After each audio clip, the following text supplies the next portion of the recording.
You can put it in there. The pressure. Thanks.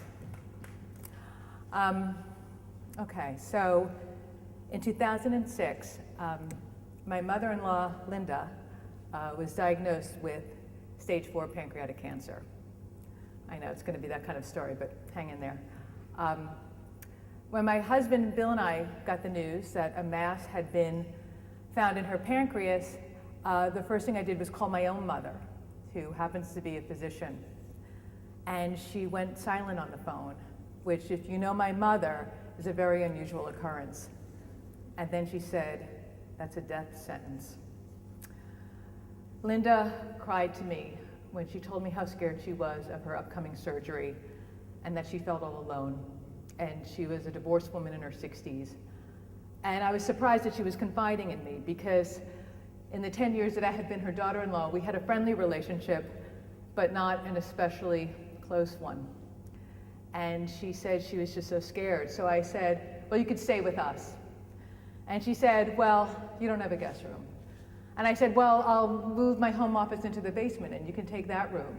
And she's like, "I don't want to inconvenience you." She was like that type, like, "I don't want to be a bother."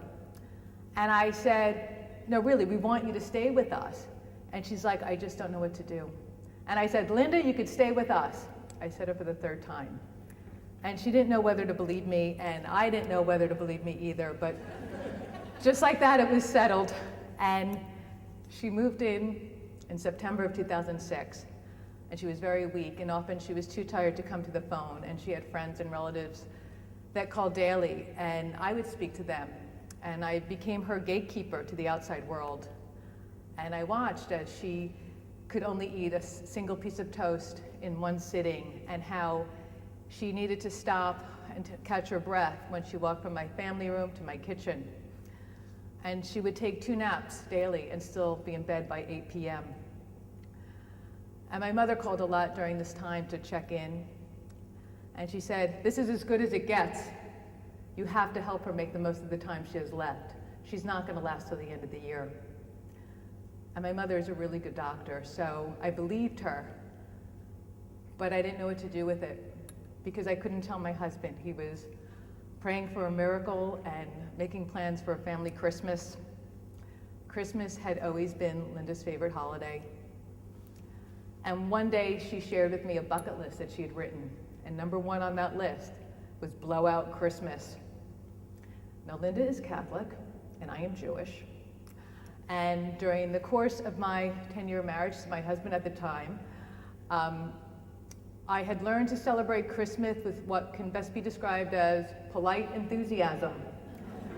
And my husband and I, we had our own traditions, and we would we would string pin lights around our fireplace and greenery around the chandeliers.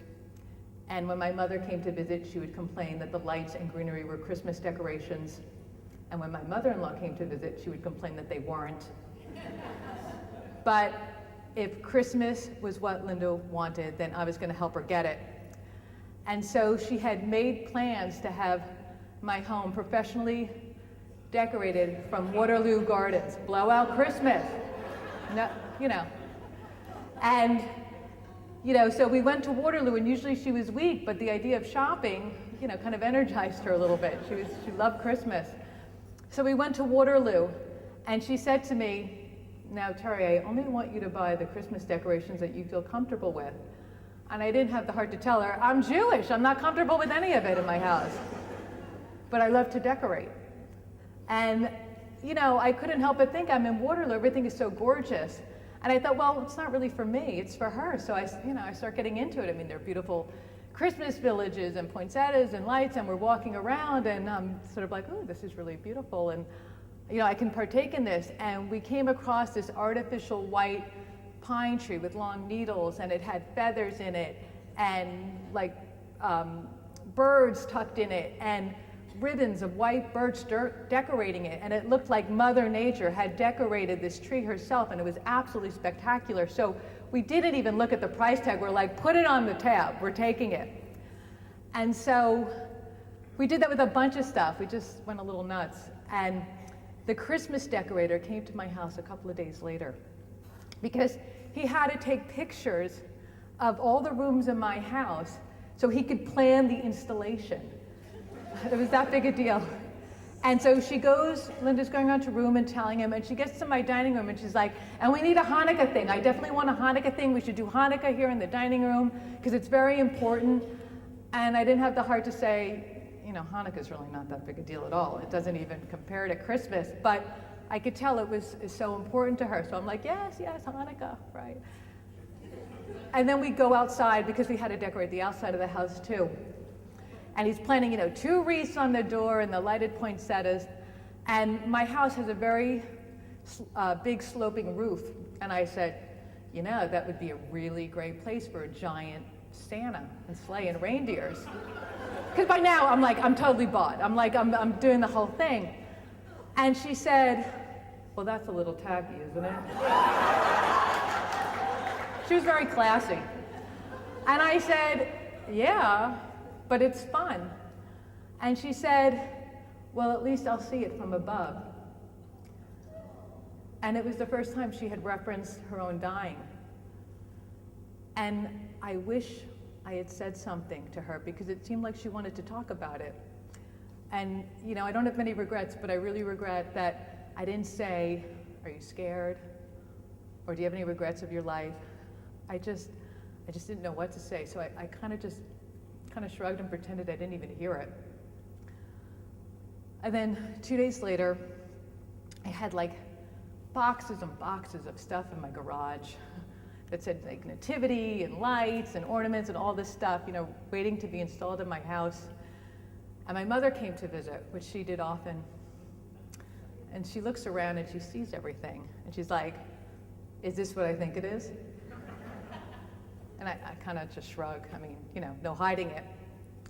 And she said, you know, Terry, I understand if she wants to decorate her room, but I think decorating the whole house is unnecessary. It'll be very confusing to the children. And I had 2 5-year-olds at the time, they were twins. And I said, well, you know, I thought about the same thing. So I asked my rabbi about it. And, you know, my rabbi said, as Jews, we have a long history of comforting the sick. It's a real mitzvah. And, you know, by doing this with my mother-in-law, I'm really comforting her. And by the way, I'm only doing what you told me to do, which is to help her make the most of the time she has left. So really, by celebrating Christmas in my house, it's like the most Jewish thing I could do. And she looked at me for a second and said, goddamn reform rabbi, I bet. And that was the end of the conversation. Except that I never really spoke to my rabbi. I wanted to, I meant to, but I just never got around to it. I spoke to my sister instead, who's not a rabbi. She's a marketing consultant in Silicon Valley. And I was complaining to her that I was worried that my mother would have a problem with the Christmas. And it was my sister Lori who said that giving of my home to Linda for the holidays was a very Jewish thing to do. And under the circumstances, who could object? So, you know, rabbi, marketing consultant, I saw no need to get caught up in semantics.